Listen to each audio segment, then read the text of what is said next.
Hello! If you exclude a few years dabbling with a brush when I was a kid a long time ago, I only actually started painting properly a year ago. I have become totally addicted to it since though, and while I'm not great, I'm not the worst either, but more importantly, I have learned a few beginner-friendly tips along the way. Now, truth be told, I've been procrastinating over putting this video out for weeks now, as these are pretty simple, and if you've been in the hobby for a while, you're probably not going to get much out of this. But I thought if it helps one person out there, then why not? So here we go. Firstly, let's get this Swordmaster primed. He's basically a walking suit of armour, so why bother painting metallic paints on him when we could just spray him with this instead? Other metallic primers are available, this one has worked well for me though, and using a metallic prime on Swordmasters, Spearmen, White Lions, plus some of the others will give you a nice head start on getting them painted.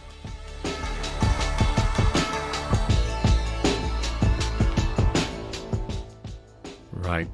Fast forward on the Swordmaster to my next tip for speeding things up, and it's painting gems. We've got 9 gems on this one Swordmaster alone, roughly 300 in a unit of 20 of them. Oh man, you're going to be sick of painting these things soon, unless you find a nice easy way to do them. This one is 3 steps at most. 2 if you've already primed with a metallic, and the way we do it is by using these Citadel colour technical paints. The 3 I have here, Waystone Green, Spiritstone Red and Soulstone Blue, have I think been around for about 10 years now. They work great in my opinion of giving you a nice gleaming looking gem with the minimum amount of effort. So I've gone with making these areas where the gems are gold, which is Citadel Colours Retributor armour, but this does work just over the lead belcher prime too. I'm using Runefang steel here, but any bright silver will do, just a thin layer of it on all the gems.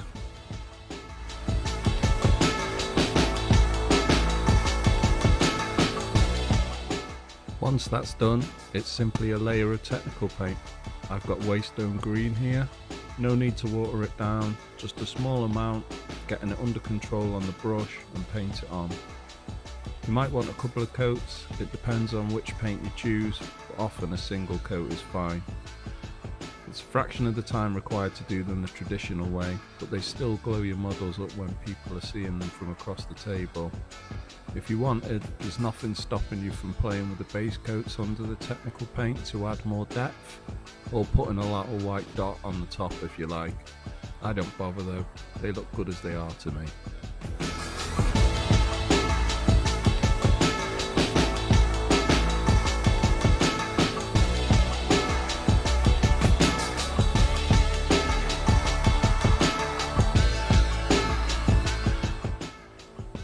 I'm not going to dwell on this one for long, but basically, if you've used a metallic prime, you don't have to bother base coating with anything to cover over the hair or layering up. You can just hit the metallic with some contrast paint. I'm using Gore Grunter Fur here, but plenty of others will work too. It'll give the hair a really nice shiny shampoo L'Oreal advert look, but if you're painting High Elves, you probably want them to have shampoo advert hair anyway. Couple of coats and this guy has a really nice sheen on his hair, super quick and simple, done.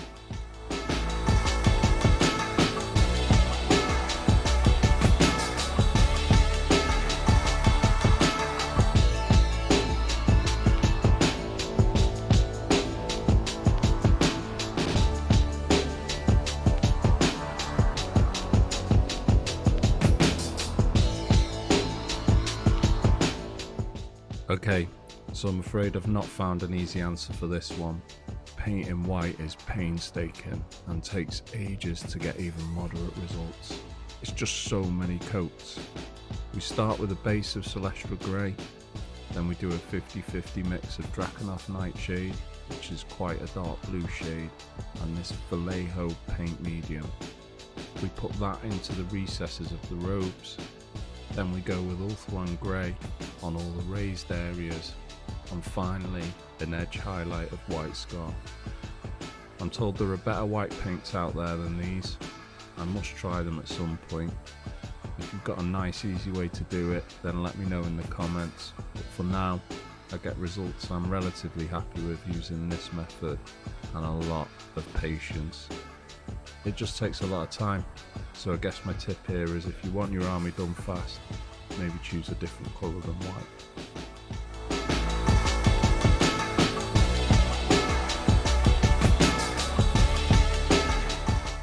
You'll probably need a couple of coats of Celestra Grey to get a nice even base layer, and then once you've done that, you can start putting some shade into the recesses.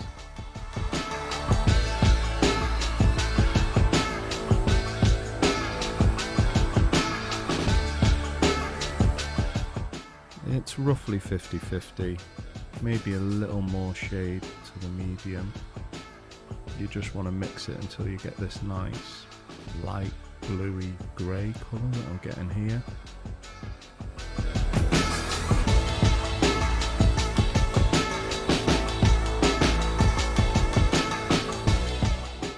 And then that's just going into the recesses, any folds in the cloth basically.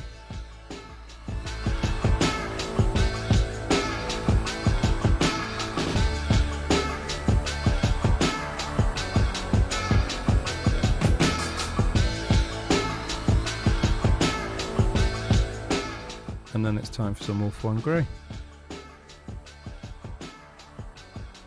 I'm just focusing on the raised areas and leaving the shade in the deeper recesses, but unfortunately there's no getting around the fact that you're going to need at least 2 or 3 coats of this bit.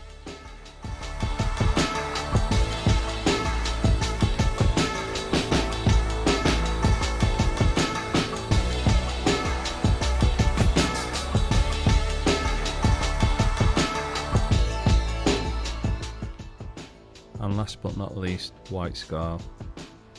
Just an edge highlight along the very bottom of his robes, maybe any other of the more prominent areas, points of his elbows, that kind of thing.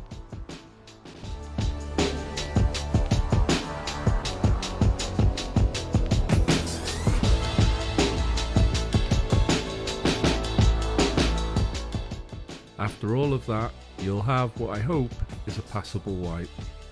It's not an easy colour to do at all. So I hope at least one of you has got any useful tip from the stuff that we've done with this Swordmaster. There's still a bit more to do to finish the paint job on him, but I'm going to put it aside for now to give you the last of these beginner tips. And that is the Citadel Colour app.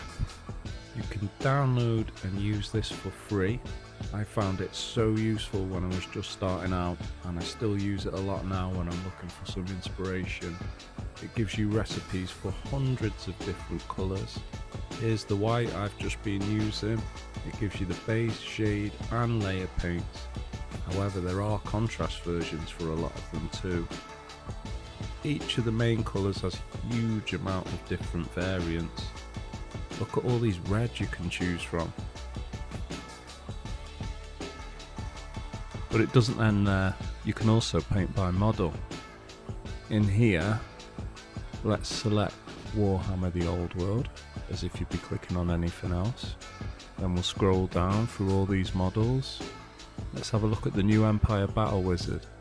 You can choose the colours underneath and it highlights where they are on the model.